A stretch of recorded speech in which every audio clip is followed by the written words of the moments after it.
Hello everyone, I hope all are feeling well. और इस video में हम लोग the chimney sweeper class 11th का है, बिहार बोर्ड का। उसका हम लोग हिंदी सारांश देखेंगे। The chimney sweeper William Blake की एक उत्कृष्टतम कविता है जो उनमें काव्य रचना सॉन्ग ऑफ इनोसेंस में संग्रहित है। इस कविता में फैक्ट्री की चिमनी में कार्यरत बच्चों की दारुण दशा का चित्रण है। बच्चों को चिमनी की भट्टी में धुआं एवं ताप के बीच चिमनी स्वीपर का कठोर कार्य करना पड़ता है। उनके सिर के बाल मुड़ दिए गए हैं क्योंकि चिमनी की भट्टी की आग केस को जला न दे।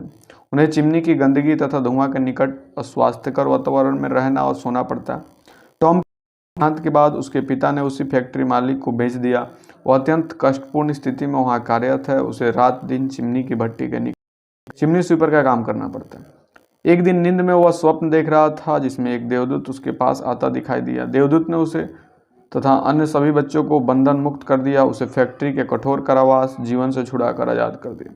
सभी बच्चे प्रसन्नता से उन्मुक्त वातावरण में खेलने लगे। तभी उसकी नींद खुल गई, किंतु अब वह प्रसन्न था। उसने अपने काम करने के सामान को उठाया तथा चिमनी में काम करने के लिए चला। कवि ने इस कविता में चिमनी स्वीपर का कार्य करने के लिए खिलाफ कानून बनाने है।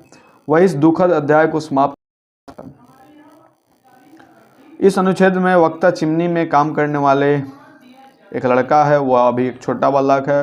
वह स्वयं कहता है कि उसके पिता ने उसकी मां के देहांत पश्चात उसे एक चिमनी मालिक की आयु। वह कहता है कि वह उस समय इतनी कम आयु थी कि वह जोर से रो भी नहीं सकता था। उसके कहने का तात्पर्य है कि वह बाहर चिल्ला भी नहीं सकता था। बालक के कहने का अभिप्राय है कि बाल अवस्था चिल्लाकर रोने का समय नहीं है, यह बालक के खेलने तथा पढ़ने का समय है। वक्ता चिमनी मालिक से यह भी कहता है कि उस चिमनी में स्वीपर का कार्य करता है तथा कोयले की कालिख वाले चिमनी के निकट स्थान में सोने को बाध्य है। यह अन्य चिमनी स्वीपर, उसका नाम टॉम डॉकरे है। उसके सिर में सुंदर एवं घुंघराले सफ़ेद बाल है। उसके सुंदर बालों को काट दिया जाता है। अंत वह चिल्लाने लगता है। वक्ता उसे देखकर नहीं चिल्लाने की सलाह देता है। वह इससे यह भी कहता है कि अब उसके टॉम डॉकरे सिर पर बाल नहीं रहे, इसलिए उसे इसकी चिंता नहीं करनी चाहिए। अब उसे चिमनी की कालिख उसके सुंदर एवं घुंघराले सफ़ेद बाल को हानि नहीं पहुंचाएगी। इस अनुच्छेद में कवि ने चिमनी स्वीपर बालक की अत्यंत दयनीय स्थिति का मार्मिक चित्रण किया है।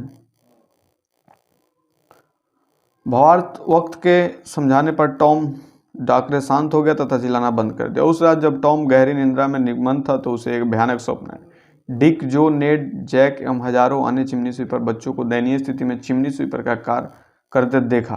वे लोग उसके समान की कष्टपूर्ण स्थिति में चिमनी में काम कर रहे थे। उस भयावह दृश्य को देखकर वह काफ़ी दुखी थी। इस अनुच्छेद में कवि ने व्यंग्यात्मक शैली में चिमनी स्वीपर बच्चों के जीवन का कारुणिक दृश्य प्रस्तुत किया। चिमनी में कार्यरत बच्चे इस प्रकार लग रहे हैं वे ताबूता 100 रखने का काला बक्सा में बंद। ताबूतों से चिमनी के कारखाने की तुलना की। में उस भयानक दृश्य के पश्चात टॉम ने एक देवदूत को अपनी ओर रखा। देवदूत एक आकर्षक चाबी थी। तो 100 पेटियों के ताला को खोल दिया तथा सभी बालों को दिया। वे सभी बच्चे अब बंधन मुक्त होकर हरे भरे मैदान में प्रसन्नतापूर्वक खेलने लगे।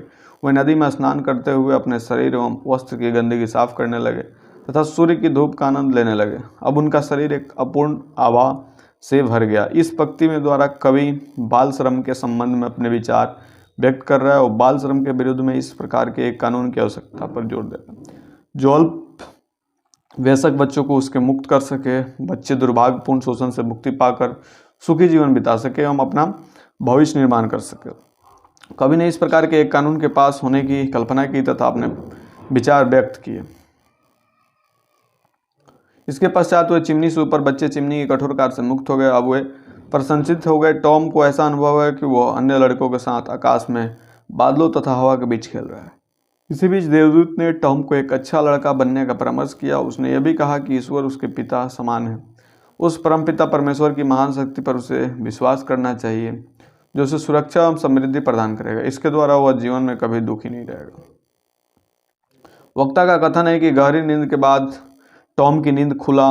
उसके हृदय का अंधकार दूर हो गया। नवीन आशा का संचार हुआ। इसके साथ सभी चिमनी स्वीपर साथी भी चिमनी में आए। उन्होंने अपना काम करना प्रारंभ कर दिया।